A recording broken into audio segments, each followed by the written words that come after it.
Welcome to the Freedom Founder Podcast. My guest today is Eric Brotman.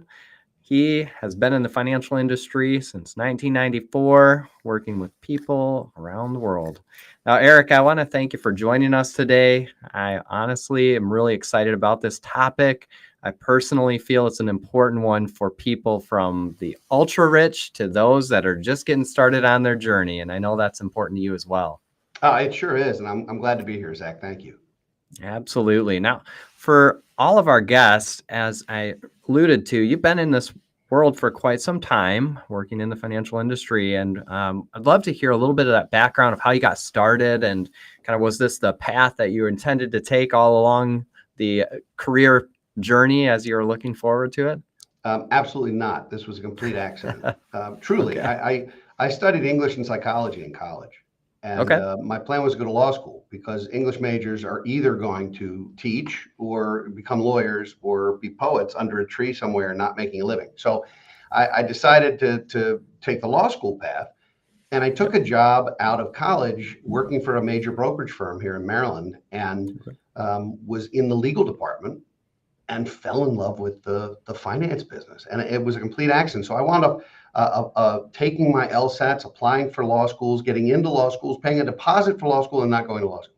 Okay. Best decision I have ever made in my life. And so I started a practice in 1994. And, fast forward to 2003, was able to start a company that now is employing 20 people full time. And we have 8 advisors and clients almost in all 50 states, not quite, but real close. Wow. And we've grown an unbelievable independent firm here in Maryland. And it was really an accident. And so using the English major, I do a lot of writing and speaking and publishing. And so that allows me to keep those juices flowing. But I love the financial business, and I specifically love helping families. This is tough. It's a tough world out there. Yeah, absolutely. It definitely is. And there is an ever-changing environment in which we live, rising interest rates, inflation, people wanting to spend more so they can have things that their neighbors have. It's a lot of pressures. Well, keeping up with the Joneses was never a good idea, and it's equally bad, if not worse now. It just doesn't make sense. Stuff doesn't matter. And having worked with families for now over 3 decades, I can tell you that when you get to that final chapter of your life or a loved one's life, they never wish they had more stuff. Sure. Never, ever, ever. It's the trip they didn't take or the time they didn't spend or the opportunities that passed. And it's rarely the decisions you do make and the things you do that create regrets. It's the things you pass on, the things you don't do, the things you miss. And so FOMO is real. And I think some of FOMO has been watered down by social media because it looks like everyone's having fun and you're not, which isn't true. But that's what it looks like on social media. And so really the FOMO is more about the big family stuff and less about the random, look what I'm having for dinner stuff. Yeah.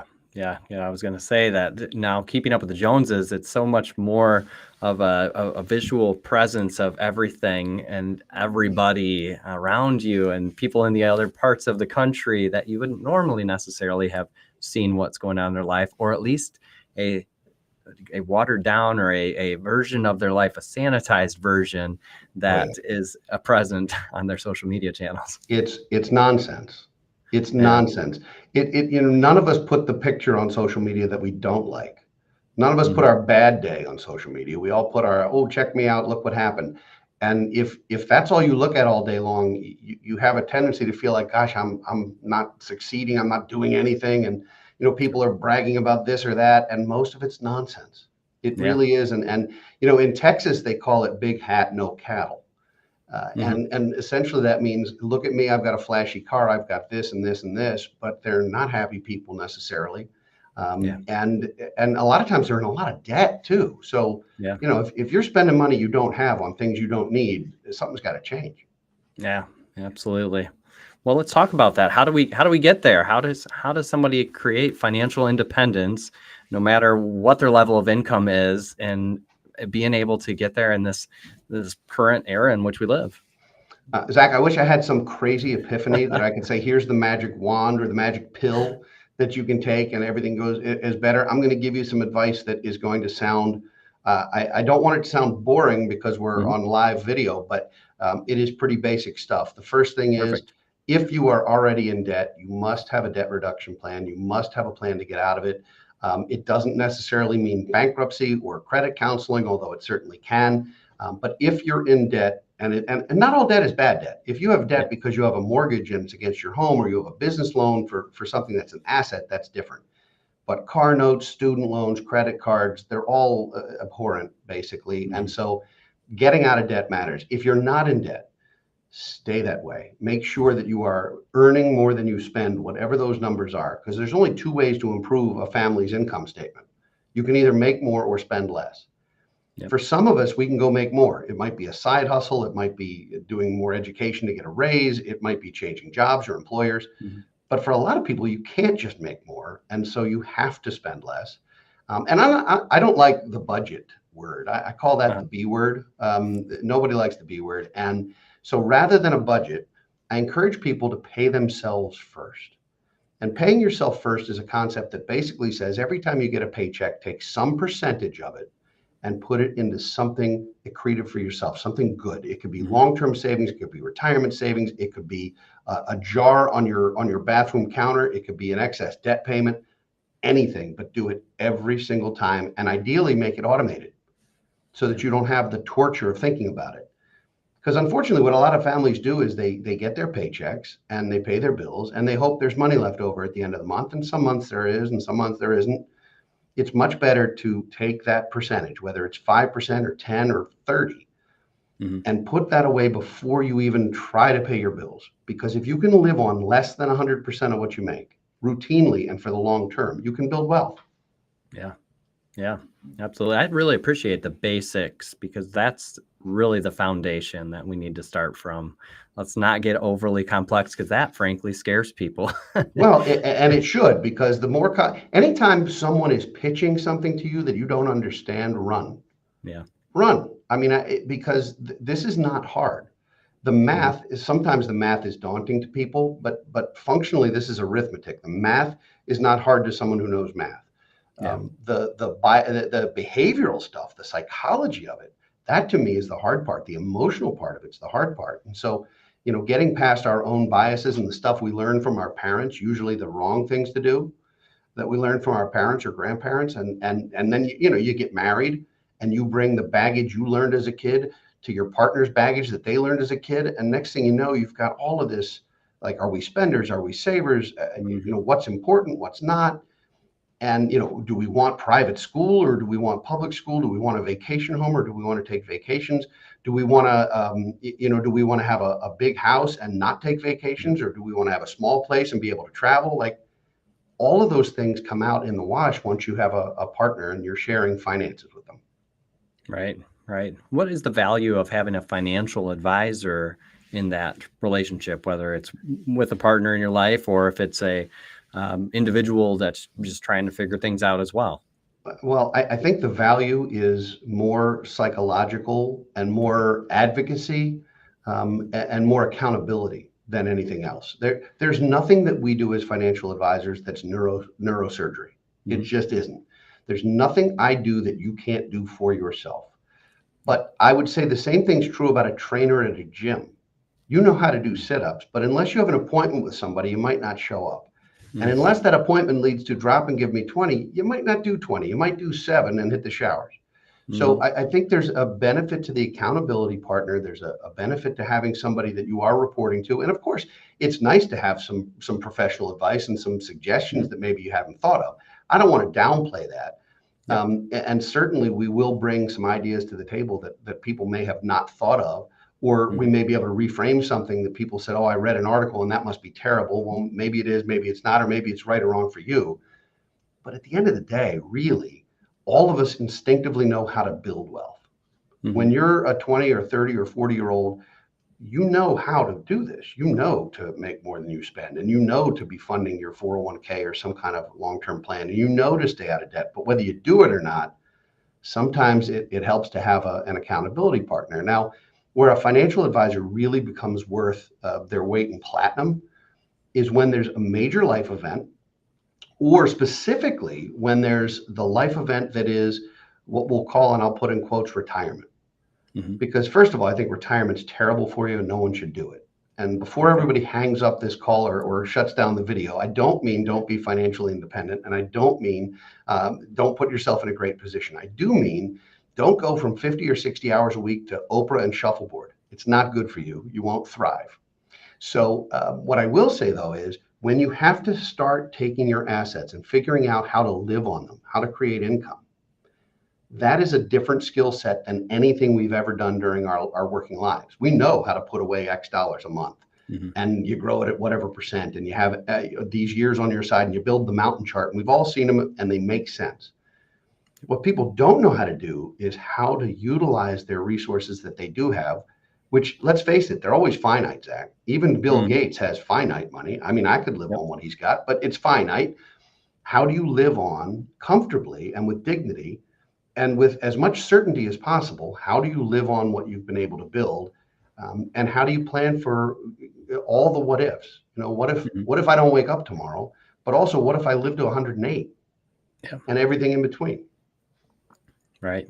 And there's a lot of factors that I might not consider as a non-professional in the financial industry that I think it would be of value to me to have those conversations with somebody that is going to ask me those questions, is going to get me to think about, and going to also keep me accountable to make sure I'm working on planning ahead. I like the relation to or analogy of a trainer. I think that's very apt here, as I'm somebody who's worked with somebody in the past as a friend, but also a trainer assisted.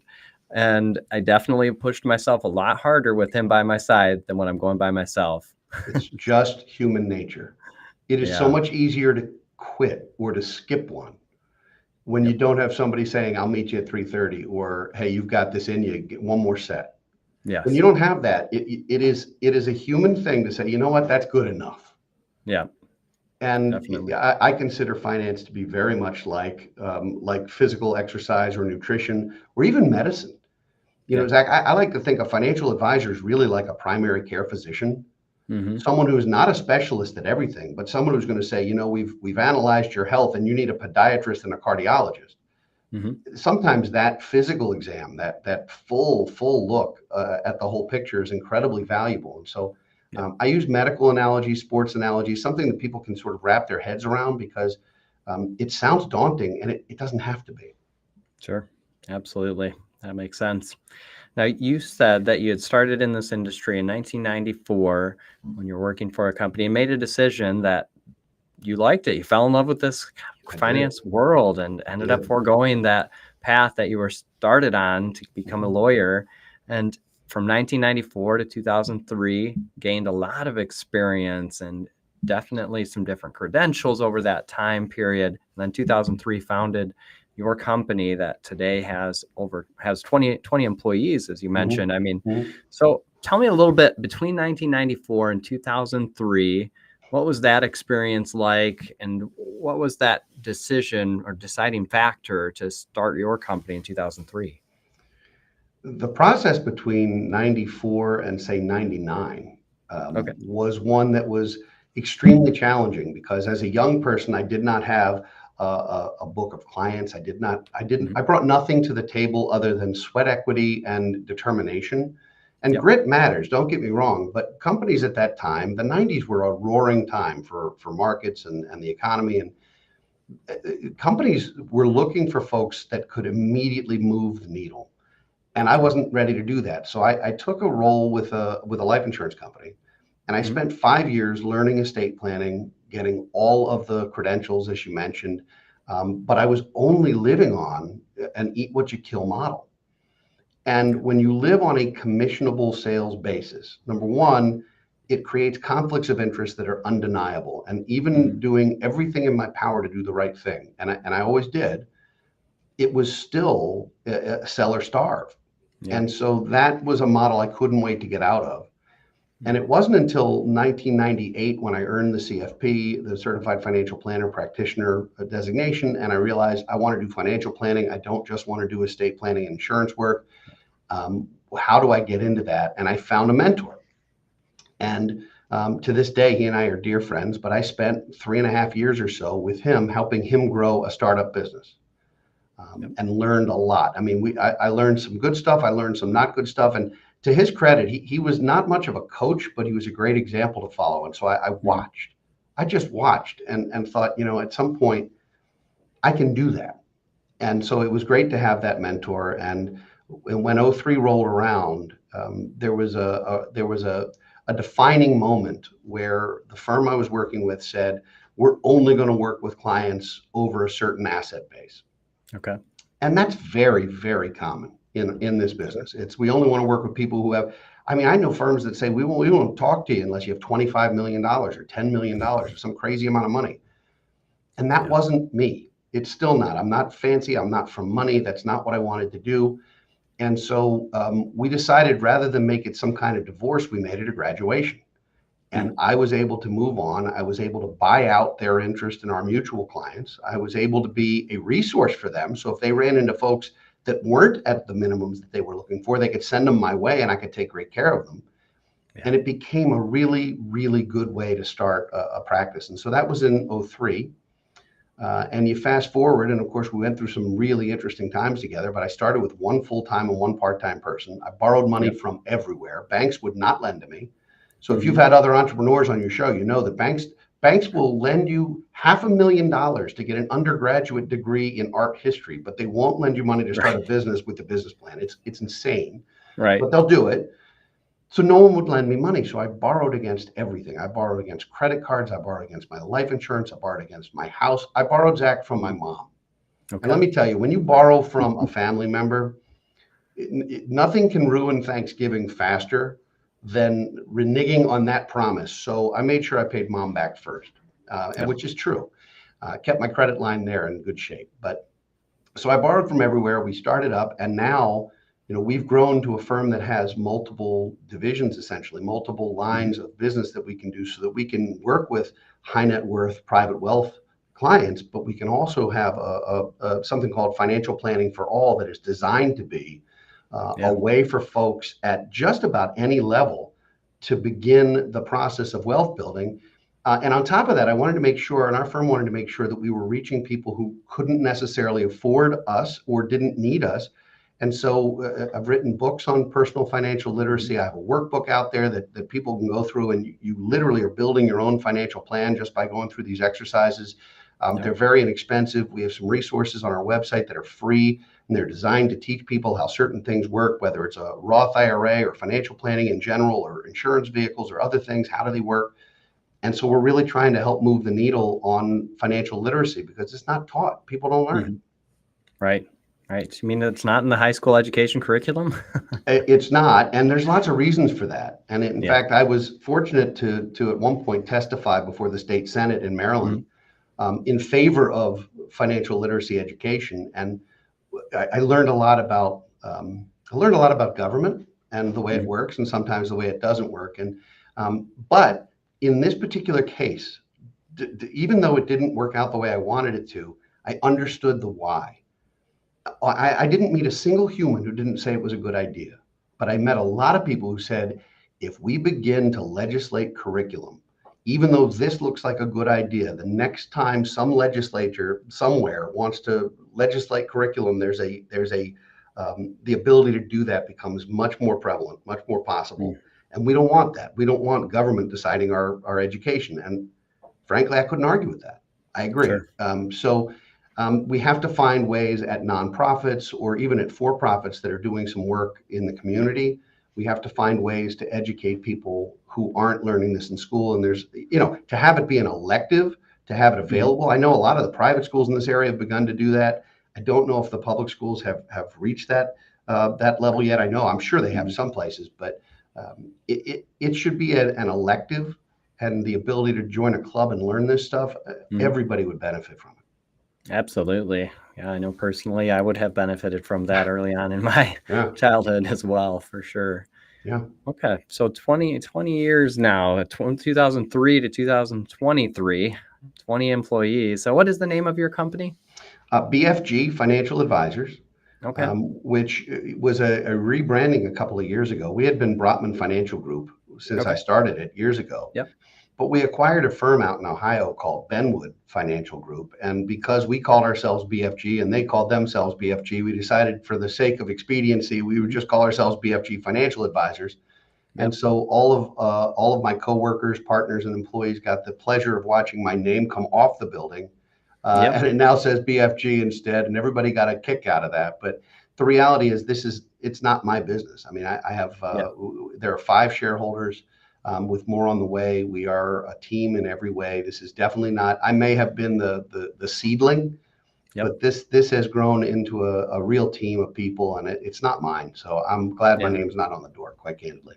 Yeah, no, I think that's great. And that's, it's humbling, but at the same time, it's just, it's exciting to see that change and growth over time, to be able to experience the development of a team and teams, to be able to bring in other people to share in that vision that you had started at the beginning, and to be able to help families that may otherwise not be able to get that support and services, or not be able to qualify because they don't have that level of net worth that a financial firm may be looking for to work with them. So, and you said that you work with families across the country, almost in all 50 states. How does that work? Well, some of it used to be road warriors. Now it's now Zoom has changed everything. So the fact that we can work with folks remotely is actually so much easier. And when there's a major life event, we can have boots on the ground as need be. You know, if there's a major event and the client needs us, we'll make sure that we're able to be there. But for the most part, most of the, I dare say, routine things can be handled in a remote way very comfortably. And I actually think people, even locals, a lot of times would prefer to be in their kitchen in their bunny slippers than to have to drive and get here and meet us at the office anyway. So we have a lovely office, and people are always welcome here. And there are some clients who absolutely want that, but there's others who say, you know what, I'm more comfortable in my kitchen. I'd rather stay home and not have commute time and everything else. So if there's one thing I can say about the pandemic, it made our business incredibly efficient, much more technologically savvy, and frankly, much more productive than we'd ever been. I mean, this was a game-changing period of time, and I don't want to downplay the loss of life and the people who suffered, because clearly there was a lot of terrible stories during that time. For our business and our organization, I think we were able to navigate it adroitly enough to grow and to learn from it, and so we're fortunate in that regard. Yeah, I like that, the ability to reach out to others across the country, and then creating these additional materials that for individuals who may not be looking to change advisor or to currently access an advisor, or maybe they want to take some more initiative on their own, that they can access those resources that you've created to be able to start creating their own plan, or to see what this information is all about. And that's where really, when I started this conversation, I mentioned you could help people around the globe. You know, somebody around the globe could access this information, and a lot of those foundational concepts really apply anywhere in which you live, any country in which you live. So I've done, I was on a TV show regularly in Australia, which is kind of fun. And other than the time not knowing what day it was wherever we were, the laws in the UK and in Canada and Australia are a little bit different than in the US, but the concepts, to your point, the concepts largely are the same. I mean, it really is, there are fundamentals, even though there's a different acronym from a different government. It's all the same strategy. Yeah, absolutely. And have you been involved in any way? You mentioned the speaking or testifying to the Senate, being on TV in Australia. How about local media? Have you been involved in doing some education outreach and any kind of programming locally as well? I have. Actually, I was on WBAL, which is NBC News here, on Sunday mornings, sort of regularly for a number of years, and then sporadically during COVID, and now very infrequently. But at the end of the day, it was a lot of fun to be able to do that. And it was especially humbling to run into somebody at the bagel shop or something, and they're like, "Hey, you're that guy, I saw you." So that's kind of neat. That was my 5 minutes of fame, Zach. Yes. But no, so we've been able to do that for outreach. We've also volunteered with Junior Achievement in both Central Maryland and on the Eastern Shore to run programs for their high school and junior high school kids, which has been wonderful. We've been involved over the years with the Alzheimer's Association, because one of the great damaging things financially to people is a long period of dementia and cognitive impairment, and Alzheimer's is certainly one of the leading causes of that. And then we've done speaking at some of the various schools, both colleges and high schools. As recently as this year, we had a couple of our folks go out and visit with some of the investment clubs at some of the local schools, which was a lot of fun. Yep. And so whatever we can do, the media piece was BAL for a while, and doing TV was a lot of fun. But the reality is podcasting, I hosted a show for 5 seasons called Don't Retire, Graduate, and interviewed 100+ people and asked them all the same question, which puzzled them because I didn't prepare them for it. And that is, what do you want to be when you grow up? And these were people who thought they were up. And I said, well, I know you haven't been asked that since you were 7 and you wanted to be an astronaut or a ballerina or a pro football player, but what do you want to be? And I don't mean what do you want to do? I mean, who do you want to be when you grow up? And those conversations have been so impactful and changed the way we look at retirement and at our industry too. Yeah, absolutely. Well, I appreciate the outreach that you and your colleagues do. I think that the financial industry or the financial literacy is essential for all of our lives. And so being able to bring that to the media, to the local schools, to the broader world around us, globally as well, through podcasting, through other speaking engagements is a really powerful initiative to continue to push this information forward. And frankly, you don't necessarily benefit from all those conversations personally, as in financially yourself, but you get to carry out that mission and vision of helping increase others through the work that you're doing, through education, through literacy. And yeah, I'm sure some clients come around out of it, but at the same time, that's not what it's about, which I really appreciate about you, Eric, is that thank you. You have that desire and heart for people and seeing people succeed.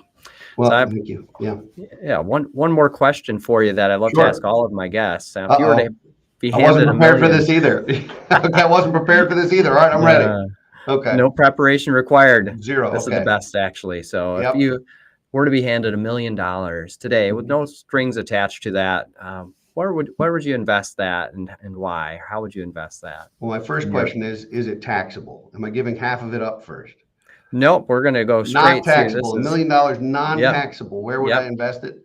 Actually, I would invest it everywhere. And I know that sounds a little bit corny, but my personal portfolio has just about every asset class that one could have, and building that diversification has made sense. I also am a huge proponent. I was joking about the tax bill, but I'm a huge proponent of putting money where it's never taxed again. And there are 4 strategies Americans can use to put money in accounts where, used properly, it's never taxed again during your lifetime, and sometimes beyond that. And I would put as much money into plans like that as I could, so that I didn't get a haircut at some point from Uncle Sam. Yes, absolutely. Love that answer. Diversified, and also looking at those tax strategies. Eric, if our guests our listeners want to reach out to you or to find out more about the work that you're doing, or access the book or other materials that you've created, what's the best way for them to access you or other information? For folks who want to access our information, they can go to brotmanmedia.com. And for folks who want to learn more about our firm, our website is bfgfa.com. bfgfa.com or brotmanmedia.com. BROTMAN media. Yep. Okay. Perfect. Well, Eric, I appreciate the opportunity to speak with you today, and I know that our guests will definitely benefit from this conversation. And so I hope that many of you will reach out to him or his company in the future. I wish you all the best and great success as you continue to carry on this mission. Thank you, Zach. It's been a pleasure. It's great getting to know you, and thank you for not crushing me with that one question at the end. Of course, absolutely.